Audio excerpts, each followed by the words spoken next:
Roll back, lift your right leg to tabletop, press for your hands on the pedal. Rotate po yung hands. Yes, and inhale, press it down without arching your back. Open up your chest and exhale to crunch. Inhale, press it down and exhale to crunch. Okay, good. And from there, inhale, press it down without arching your back, without losing your form. And tayo.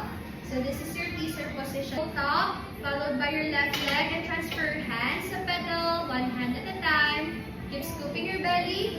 And inhale, press it down. And exhale, crunch.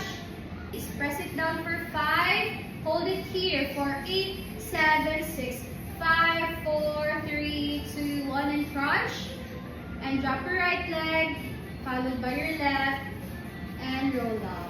Okay, how's the ladies, okay? Hands against the front part.